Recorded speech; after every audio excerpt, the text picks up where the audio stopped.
ఒక్క phone call తో మీ బంగారాన్ని విడిపించి ప్రెజెంట్ మార్కెట్ రేట్ కే కొని బ్యాలెన్స్ అమౌంట్ ని క్యాష్ గా లేకపోతే సమానమైన బంగారాన్ని మీకిస్తుంది అక్షయ గోల్డ్ హబ్. ధాన్యం కొనుగోళ్లలో జాప్యం, కొన్న వడ్లను మిల్లులకు తరలించడంలో ఆలస్యం రైతుల పాలిట శాపంగా మారింది. అధికారులు సేకరణ తీరును పర్యవేక్షిస్తున్నా క్షేత్రస్థాయిలో మాత్రం ఇబ్బందులు తొలగడం లేదు.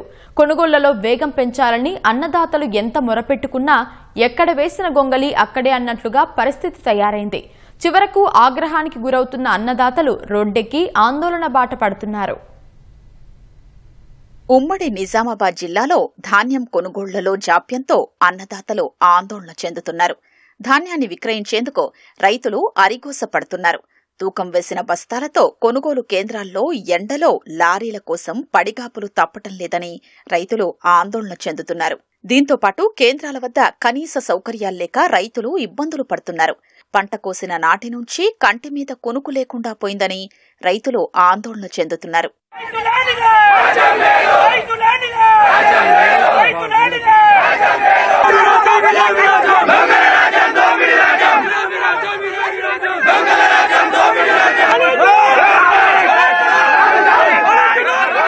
పంట పండించడం ఒకెత్తైతే దాన్ని అమ్ముకోవడం పెద్ద సమస్యగా మారింది. ఒకవేళ తూకం వేసినా బస్తాలతో కేంద్రాల వద్దే రోజుల తరబడి పడిగాపులు కాయాల్సొస్తోంది. లారీలలో దొడ్డు రకం తరలించినా 2-3 రోజులు రైస్ మిల్లుల చుట్టూ తిరగాల్సొస్తోంది. ఒకవేళ మిల్లర్ ఒప్పుకున్నా 5 కిలోల తరుగు అడుగుతున్నారు. ఈ పరిస్థితి చూసిన లారీ యజమానులు కొనుగోలు కేంద్రానికొచ్చిన దొడ్డు రకం అనగానే వెనుతిరిగిపోతున్నారు. కొనుగోలు కేంద్రాల వద్ద వేలాది దొడ్డు ధాన్యం బస్తాలు పేరుకుపోతున్నాయని అన్నదాతలు ఆవేదన వ్యక్తం చేస్తున్నారు. ఇక్కడ వరి ముందే వేసారు, కటింగ్ కూడా 1 మంత్ అవుతుంది, హార్వెస్టింగ్ అయ్యి అడ్లు నెల రోజులు అవుతుంది. ఇప్పటి వరకు దొడ్డట్ల మీద యాక్షన్ తీసుకోలేరు, సరిగా పంపించడం కూడా లేవు. వెళ్ళినా కానీ మాకు ఇప్పటికి కూడా మా మిట్టపల్లి మొత్తానికి కానీ ఒక 4 లారీలు అవుతాయి అంతే. ఆ 4 లారీలని కూడా పంపించడానికి కూడా పైన మన సొసైటీ తరపు నుంచి కానీ ఎవరు కానీ అధికారులు పట్టించుకుంటలేరు. రైతులకు ఈ వెయిట్ లాస్ కానీ ఇప్పుడు 41.5 జోకితే 37 కిలోలు వచ్చింది. మినిమం 5 కిలోలు అంటే రైతుకు ఎంత నష్టపోతుందో అర్థం చేసుకోవాలా, ప్రభుత్వమే అర్థం చేసుకోవాలా. 4 ఎకరాల వరి వేసిన మొత్తం దొడ్డర్లు వేసిన 300 సంచులు అయినాయి.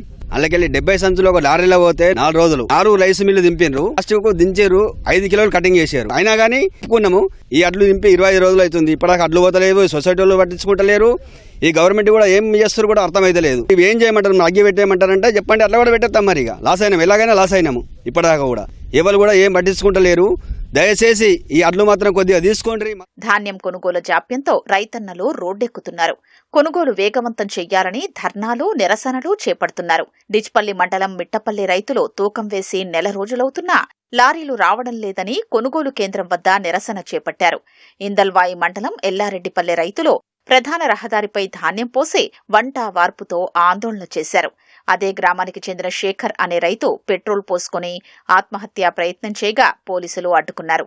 సిరికొండలోనూ రైతులు ధర్నాకు దిగారు. నందిపేట మండలం ఐలాపూర్ రైతులు రాత్రి రోడ్డుపై బైఠాయించి ధాన్యం కొనుగోలు చెయ్యాలని ఆందోళన చేపట్టారు. ఇలా నిజామాబాద్ జిల్లా వ్యాప్తంగా ధాన్యం కొనుగోళ్లపై రైతులు ఆగ్రహం వ్యక్తం చేస్తూ నిరసన కార్యక్రమాలు చేపడుతున్నారు. ఎవరు పట్టించుకోలేదు. మరి మొన్న ఎమ్మెల్యే దగ్గరికి కూడా పోయి మాట్లాడినాము, ఇంతవరకు కూడా ఆయన కూడా పట్టించుకుంటాడు. ఒక 15 రోజులు అయితే వర్షాలు పడతాయి. ఆ వర్షాలు పడితే ఈ అడ్లు ఏమవుతాయి, లాకలు వచ్చేస్తాయి. ఈ ఓలు ఇది మునుగాల ఆ నెల రోజుల నుంచి కూడా ధాన్యాన్ని ఆరబెట్టి రైతులు ఎంతో అవస్థలు పడ్డారు.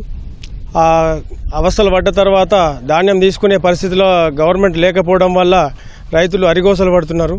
ప్రభుత్వం ఎన్ని ఎకరాలలో వరేస్తుర్రు, ఎన్ని ఎకరాలకు మనం ఏం చేయాలా, దానికి సంబంధించిన గైడ్లైన్స్ అన్నీ కూడా ముందుగా జారీ చేసి ఉంటే ఈరోజు మన రైతులు కూడా ఇంత ఇబ్బంది పడే పరిస్థితులు లేకుండే. లారీలోళ్ళు దొడ్డడ్లు అంటేనే మరిపోతుర్రు. మరి ఆ దొడ్డడ్లు ఎందుకు, మరి ఆ ఇతనమే బంద్ చేపియాలా గవర్నమెంట్ అన్న పట్లే తెప్పియాలా. మరి ఇతనం ఎందుకు ఇస్తారు వాళ్ళకు? ఇప్పుడు మాకు ఈడెంత ఇబ్బంది, తాడ్పత్రి లేదు, వాటర్ లేదు, ఇక్కడ ఏమీ లేదు. మేము ఇక్కడికి రోజు వచ్చి రోజు ఇక్కడ ఉండి పొద్దున్న నుంచి సాయంత్రం దాకా ఉండి వాటర్ లేదు, ఎండ దెబ్బకు ఎంత ఇదవుతున్నాము. ఇప్పటికైనా ప్రభుత్వం స్పందించి ఎలాంటి జాప్యం లేకుండా ధాన్యం కొనుగోలు చెయ్యాలని అన్నదాతలు వేడుకుంటున్నారు.